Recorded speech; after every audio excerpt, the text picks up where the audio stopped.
और मेरे साथ जुड़े हैं वरिष्ठ पत्रकार और राजनीतिक विश्लेषक प्रद्युमन जोशीला जी। प्रद्युमन भाई राम राम। राम राम जी, सभी दर्शकों को नमस्कार, राम राम। प्रद्युमन भाई, जो कांग्रेस पार्टी की हार हुई है जी, हार के बाद हमने देखा है कि एक तो पूरे प्रदेश के अंदर इस बात को लेके हाहाकार मचा हुआ है। काफी सारे कांग्रेसी तो इस हार को पचा नहीं पा रहे हैं जी। समझ में नहीं आ रहा कि हार हो गई किस प्रकार से। घरों से नहीं निकल रहे। घरों से नहीं निकल रहे जी। क्योंकि यह लोग तो अपने आप में कोई मंत्री बन के बैठ गया था, कोई संतरी बन के बैठ गया था। एक वीडियो हम देख रहे जिसमें नायब सिंह जी कह रहे कि रेस्ट हाउसों में घुस गए थे ये सच्चाई है। हाँ, आप जो कह रहे हो जी। और मेरे पास भी कई कांग्रेसियों के फोन भी आए। हाँ, और वो तो बाकायदा पूरी जो है इस तरह की मंत्री, कोई ओएसडी विभाग तक बांट दिए गए थे। हाँ, इस तरह की फीलिंग ले रहे थे। हाँ, लेकिन जो हार हुई, जी, देखिए हार हुई है तो उसका कारण भी होगा जी, और उसका कारण है तो कोई जिम्मेवार भी होगा जी। परंतु हम देख रहे हैं कि प्रदेश में अभी तक किसी का इस्तीफा नहीं हुआ, चाहे प्रदेश अध्यक्ष हो, चाहे प्रभारी हो, चाहे सीएलपी लीडर हो। सीएलपी लीडर में तो बहुत ही अनोखी बात है क्योंकि जब सरकार चली जाती है तो सीएलपी लीडर तो अपने आप ही पद मुक्त हो जाता है, परंतु सीएलपी लीडर भी अभी तक ये हिम्मत नहीं दिखा पा रहे या एक अपने आप को जिम्मेवार ही नहीं मान रहे कहीं न कहीं कि ठीक है मैं हार की जिम्मेवारी लेता हूं और मैं इस्तीफा देता हूं। अब आते हैं फैक्ट फाइंडिंग कमेटी पर। जी, कांग्रेस पार्टी ने एक फैक्ट फाइंडिंग कमेटी बनाई कि हार का पता लगाइए। उन्होंने अलग अलग विधायकों से बात की जो हारे हुए कांग्रेस पार्टी के विधायक हैं, प्रत्याशी हैं जो, और उन्होंने कारण बताए। तो सुनने में आ रहा कि जो रिपोर्ट गई है ऊपर आला कमान तक, उसमें हुड्डा को भी जिम्मेवार माना गया है, शैलजा को भी जिम्मेवार माना गया। आपको क्या लगता है कि असलियत में कौन है जिम्मेदार? देखो, निश्चित रूप से जो आपने बात कही इस्तीफा देने की, इस्तीफा तो बाद की बात है। पहली बात तो ये है कि इस हार की कोई जिम्मेदारी तो ले। ये हार कांग्रेसी नेताओं को भी और कांग्रेस के कार्यकर्ताओं को बिल्कुल पच नहीं रही।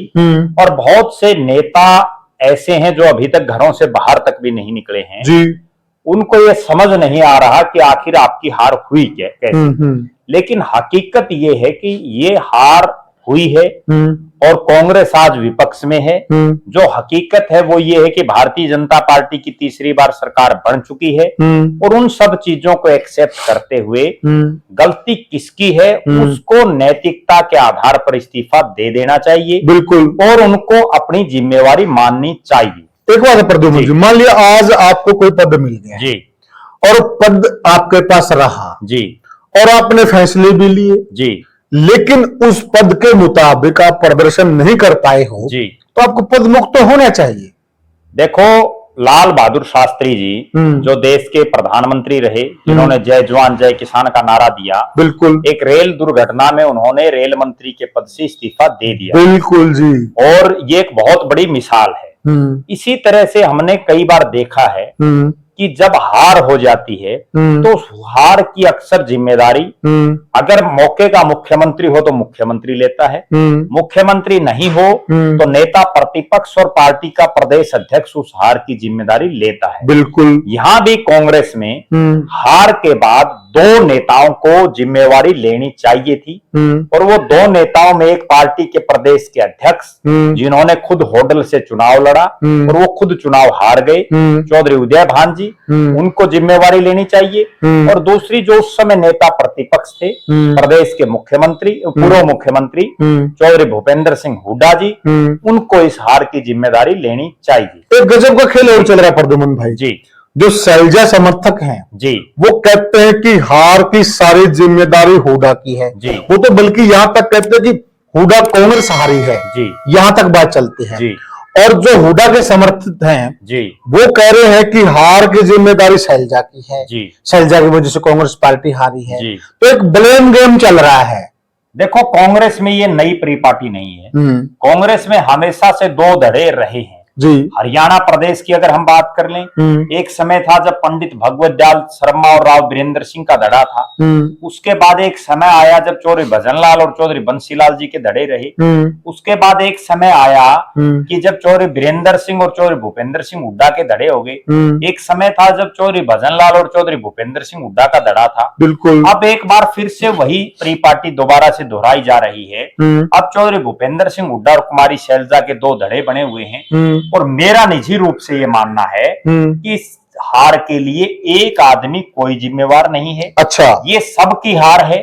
इसमें सभी की कोई ना कोई कमी रही है, किसी की ज्यादा रही है, किसी की कम रही है, लेकिन कमी सबकी रही है।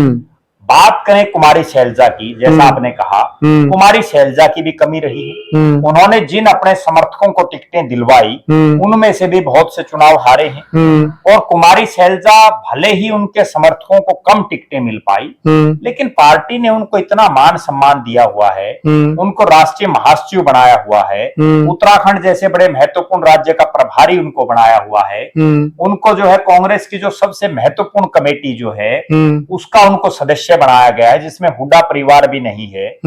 और इसी तरह से रणदीप सिंह सुरजेवाला हैं, उनको राष्ट्रीय महासचिव बनाया गया है। कर्नाटक जैसे बहुत बड़े राज्य का प्रभारी बनाया गया है, उनके बेटे को पार्टी ने टिकट दिया है और उनको कांग्रेस की जो सबसे बड़ी वर्किंग कमेटी है, जो सबसे महत्वपूर्ण है, उसका मेंबर उनको बनाया गया है। तो कहीं ना कहीं जिम्मेदारी हुड्डा साहब, उदय भान, दीपेंद्र हुड्डा के साथ साथ रणदीप सिंह सुरजेवाला और कुमारी शैलजा की भी है, इसमें दो राय नहीं है। कुमारी शैलजा के समर्थकों की तरफ से एक बात आती है, उनका कहना कि जो शैलजा जी का संसदीय क्षेत्र है जी, वहां पर कांग्रेस पार्टी का स्ट्राइक रेट अच्छा है जी, और जो हुड्डा का गढ़ माना जाता था रोहतक जी, और जिस जाट लाइन में बांगर में भी हुड्डा की बड़ी पकड़ मानी जाती थी जी, ठीक है, बांगर में बहुत बुरी हार हुई है जी, सोनीपत में हार हुई है, तो उनका कहना है कि जो हुड्डा कांग्रेस जहां चुनाव लड़ रही थी और जो हुड्डा के उतारे हुए सिपाही मैदान में चुनाव लड़ रहे थे वहां पर बुरी हार हुई है,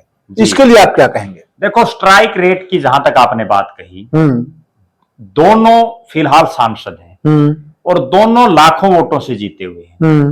दीपेंद्र सिंह हुड्डा भी कई बार के सांसद हैं, कुमारी शैलजा भी कई बार की सांसद है, वो भी 5वीं बार के हैं, हुड्डा साहब भी 5वीं बार बने हैं। ठीक है, एक बार वो राज्यसभा के भी रहे हैं, कुमारी शैलजा भी राज्यसभा में रही है। तो अब जो बात है, 9 विधानसभा क्षेत्र आते हैं दीपेंद्र सिंह हुड्डा के पार्लियामेंट क्षेत्र में। उन 9 में से भारतीय जनता पार्टी एक सीट जीती है कोसड़ी की, जबकि एक सीट बहादुरगढ़ की ऐसी है जहां निर्दलीय जीते हैं। 7 सीटें उस क्षेत्र की ऐसी हैं जहां आखिरकार कांग्रेस जीती है। ठीक है। दूसरी तरफ बात करें कुमारी शैलजा की, कुमारी शैलजा सिरसा पार्लियामेंट से सांसद है। कुमारी शैलजा के सिरसा जिले की अगर हम बात करें तो वहां 2 सीटें इंडियन नेशनल लोकदल जीती है और 3 सीटों पर वहां कांग्रेस पार्टी जीती है। फतेहाबाद की बात करें तो 3 सीटें हैं, तीनों की तीनों कांग्रेस जीती है। जींद का जो नरवाना है वहां बीजेपी जीती है। कहीं ना कहीं स्ट्राइक रेट की भी जो बात है उसमें भी हुड्डा, दीपेंद्र हुड्डा कुमारी शैलजा से आगे हैं, क्योंकि वो वहां 2 सीटें हारी हैं, यहाँ 3 सीटें हारे हैं। अगली बात, वो इस बात को अगर हम जोड़ दें कि हुड्डा साहब का गढ़, जिसको ओल्ड रोहतक बोलते हैं, जिसमें सोनीपत को भी हम साथ जोड़ें, तो सोनीपत में कांग्रेस पार्टी हारी है, इसमें कोई दो राय नहीं। अब शैलजा समर्थकों का ये कहना है कि शैलजा जी को सीमित क्षेत्र दिया गया था जी, सीमित टिकटें दी गई जी, और हुड्डा साहब पूरे हरियाणा में चुनाव लड़ रहे जी, तो जिम्मेदारी तो फिर उनकी ज्यादा बनी। देखो, इसमें कोई दो राय नहीं। 72 सीटें, लगभग 72 हुड्डा साहब ने अपने हिसाब से बांटी। बाकी जो बच गई उसमें कुछ एक नेता ऐसे थे जो अपने दमखम पर लाए, जैसे चिरंजीव राव लाए। कुछ एक नेता ऐसे थे जिनको कुमारी शैलजा जी ने दिलाई। कई सिटिंग एमएलए थे। तो सबसे बड़ी जिम्मेदारी चौधरी भूपेंद्र सिंह हुड्डा और चौधरी उदय भान की, इसमें कोई दो राय नहीं। और वो इस हार के सबसे बड़े गुनहगार भी हैं। उन्हीं की वजह से ये हार हुई है, इसमें भी कोई शक नहीं है जी। क्योंकि जिस तरह की उन्होंने जो कैंडिडेट्स उतारे, और मुझे ये कहने में भी कोई दो राय नहीं है कि हुड्डा साहब की जो यारी थी नेताओं के साथ, वो यारी भी ले डूबी कांग्रेस की। उनके 9-10 ऐसे नजदीकी मित्र थे जिनको उन्होंने अड़ करके टिकट दिलाई और वो सारे चुनाव हार गए। अगर मैं उदाहरण दूं, जगबीर मलिक बिल्कुल बुजुर्ग हो चुके हैं और पूरा हल्का ये कह रहा था कि उनकी बजाय किसी नए को आप टिकट दो। राजेंद्र जून, उदाहरण सहित बता रहा हूं मैं आपको, जिनको बहादुरगढ़ से टिकट दी, पूरा हल्का किल्की मार रहा था कि ये नहीं जीतेंगे। जयबीर खरखोदा पिछली बार भी हल्का किल्की मार रहा था, लेकिन हुड्डा साहब ने पिछली बार भी जिद्दी से दे दी। और पवन खरखोदा अगर पिछली बार भी बीजेपी के प्रत्याशी होते, वो पिछली बार भी उनको हराते। इस बार, पिछली बार वो जेजेपी के प्रत्याशी थे, फिर भी बहुत कम मार्जिन से वो चुनाव हारे और वहां से जो है वो चुनाव हार गए। उसके बाद बात करें धर्म सिंह छोकर, वो चुनाव हारे। राव दान सिंह, वो चुनाव हारे, लोकसभा का भी हारे, महेंद्रगढ़ से लोकसभा का हारे। उसके बावजूद उनको टिकट दी, वो फिर से चुनाव हारे। नीरज शर्मा, पंडित नीरज शर्मा, वो चुनाव हारे। रामनिवास घोडेला, पूरा हल्का एक किल्की मार रहा था कि रामनिवास घोडेला को छोड़कर के आप किसी को दे दीजिए, वो चुनाव जीतेगा। बल्कि किसान लोग दिल्ली में भी चले गए थे बताने के लिए। चले गए थे, लेकिन नहीं, हुड्डा साहब की आंखें खुली और रामनिवास घोडेला भी चुनाव हारे। ये 8, 9, 10 तो मैंने ऐसे आपको, सुरेंद्र पवार सोनीपत से, जिनको जेल में जो थे उनको टिकट दे दी, वो चुनाव हार गए। तो इस तरह से ये वो शख्स थे जिनका ऐसा शुरू से लग रहा था कि ये नेता चुनाव हारेंगे। 2 सीटें ऐसी थी जिन पर हुड्डा साहब और दीपेंद्र हुड्डा ने अपनी जिद से टिकटें दिलाई, एक नारनौंद की और एक उकलाना की। भले ही दोनों सीटें कांग्रेस जीत गई, क्योंकि वहां कांग्रेस जिसको भी उतारती वो जीतने के हालात में था, दोनों जाटलैंड की जी। उसके बावजूद उन दोनों सीटों के चक्कर में हरियाणा से कांग्रेस की सत्ता चली गई। इनके अलावा अब बाडड़ा एक विधानसभा क्षेत्र है जहां हुड्डा साहब ने ये समझा कि किसी को भी टिकट दे दो चुनाव जीत जाएगा। 3 बार लोहारू से जो आदमी हारा हुआ हो, चौधरी सोमवीर सिंह, उनको उन्होंने टिकट दे दिया और वो बुरी तरह से चुनाव हार गए। और उस हल्के से हार गए जो प्योर जो है जाटलैंड, प्योर किसान लैंड, और जहां लोकसभा के चुनाव में पार्टी कांग्रेस बड़े भारी वोटों से जीती थी। एक बड़ी गजब बात मैं बताऊं, कांग्रेस को इस चीज पर अपना विश्लेषण करना चाहिए। हरियाणा प्रदेश में जाट डोमिनेटेड 2 विधानसभा क्षेत्र सबसे महत्वपूर्ण है, किसान और जाट डोमिनेटेड, बाडड़ा और उचाना, और दोनों जगह कांग्रेस पार्टी चुनाव हार गई। कितनी गंभीर बात है कि कांग्रेस अब भी उस पर मंथन नहीं कर रही। अगली जो बड़ी बात है, ये क्या ऐसी बात है कि जहां जहां चौधरी भूपेंद्र सिंह हुड्डा के खासम खास चुनाव लड़ रहे थे, उनकी टक्कर में जिन निर्दलीय लोगों ने पर्चा भरा, उन निर्दलियों को बैठाने का काम चौधरी भूपेंद्र सिंह हुड्डा और दीपेंद्र सिंह हुड्डा ने किया। बड़ी गंभीर बात मैं बता रहा हूं। आप 90 के 90 हलकों का विश्लेषण कीजिए, तब आप ये समझ पाएंगे कि आखिर जो चौधरी भूपेंद्र सिंह हुड्डा या दीपेंद्र हुड्डा के नजदीकी जो लोग थे, जिनको अलग अलग हलकों से टिकटें मिली हुई थी, और उनके खिलाफ जहां जहां निर्दलीय मजबूत थे, उनको बिठाने के लिए बहुत ज्यादा प्रयास हुड्डा साहब और दीपेंद्र हुड्डा ने किया। कई जगह उनको कामयाबी मिली, लेकिन जहां सैलजा गुट के लोग खड़े थे या जहां कोई दूसरे लोग खड़े थे, वहां क्यों नहीं बिठाया गया? एक बड़ी ताज्जुब की बात मैं बताऊं। अंबाला कैंट और अंबाला शहरी 2 सीटें जी। चौधरी निर्मल सिंह को कांग्रेस ने टिकट दी, उनकी बेटी भी टिकट मांग रही थी। एक परिवार में कांग्रेस 2 टिकटें दे, ऐसा बहुत कम होता है, और ना केवल कांग्रेस बल्कि किसी भी पार्टी में नहीं होता, और वो भी साथ लगते हलकों में। अंबाला कैंट और अंबाला शहर बिल्कुल साथ लगता। बिल्कुल। चित्रा सरवारा की टिकट पार्टी ने काट दी, वहां उन्होंने निर्दलीय चुनाव लड़ लिया।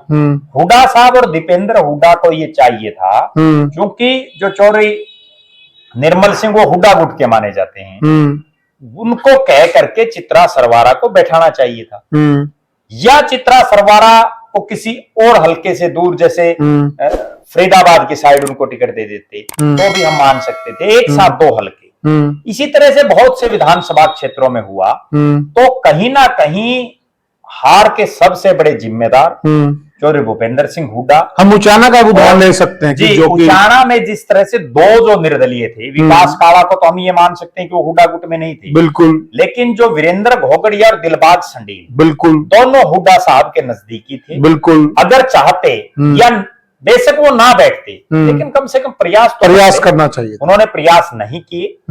और इसके अलावा एक बड़ी गंभीर बात मैं बताऊं, जिस एक प्रत्याशी को, नारनौंद के प्रत्याशी को दीपेंद्र सिंह हुड्डा ने अड़ करके टिकट दिलाई, उनकी एक जनसभा में और जिस तरह से एक पुट्ठी गांव के बुजुर्ग के द्वारा कांग्रेस पार्टी की बहुत बड़ी नेत्री के खिलाफ जो शब्दों का यूज किया गया, गलत शब्द, और उसके बाद उन्हीं की स्टेज पर कांग्रेस की एक नेत्री के साथ जिस तरह का व्यवहार हुआ, युवा नेत्री के साथ, और एक सांसद कांग्रेस के होते हुए और एक बुजुर्ग को जिस तरह से उन्होंने व्यवहार किया, लात मारी, ये तमाम इस तरह के प्रकरण थे जिन पर ना हुड्डा साहब का कोई रिएक्शन आया, ना दीपेंद्र सिंह हुड्डा का आया, वरना दीपेंद्र की मौजूदगी में हुए, दीपेंद्र हुड्डा की मौजूदगी में। मैं एक और बड़ी बात बताऊं, मैं बड़ी दावे के साथ ये बात कहता हूं, और मेरी जो समझ है राजनीति की,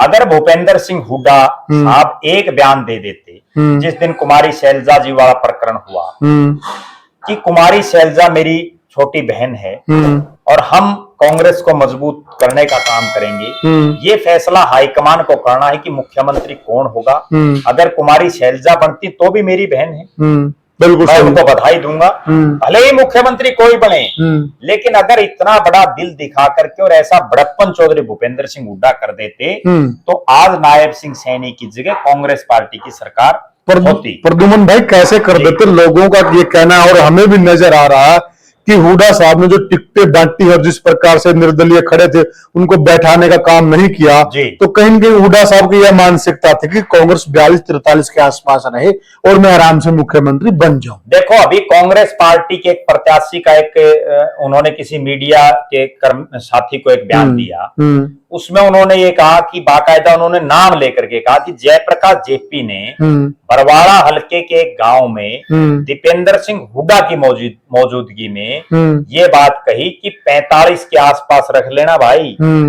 एक किसी गांव के आदमी ने कहा नहीं जी 60-65 आएंगी, बोला घनी लाओगे तो आगे समस्या हो जाएगी। तो उनके दिमाग में यही थ्योरी थी और ये चल भी रहा था राजनीतिक गलियारों में कि अगर 45 या 46 से ऊपर आती हैं तो चौधरी भूपेंद्र सिंह हुड्डा की बजाय कोई और सीएम बना सकती है कांग्रेस की आला कमान। ऐसी परिपाटी भी रही है जी, और ये हुआ है जब 67 सीटें चौधरी भजनलाल के नेतृत्व में आई। तो एक और बड़ी गजब बात बताऊं, हुड्डा साहब चौधरी भजनलाल से बड़े नेता नहीं है आज भी, क्योंकि चौधरी भजनलाल ने तो केंद्र तक की सरकारें चलाई हैं, ठीक बात वो केंद्र में मंत्री रहे हैं, जबकि हुड्डा साहब कभी केंद्र में मंत्री नहीं रहे। तो चौधरी भजनलाल को जब हिला दिया कांग्रेस ने, वो उस समय प्रदेश के अध्यक्ष भी थे, 67 सीटें जीत करके आए थे और उनके बजाय हुड्डा साहब को बना दिया। तो अब भी अगर ये 60-70 सीटें आ जाती तो निश्चित रूप से कोई और सीएम होता। अगली एक बड़ी बात जो आप जो कह रहे हो उसमें मैं एक और ऐड करना चाहूंगा,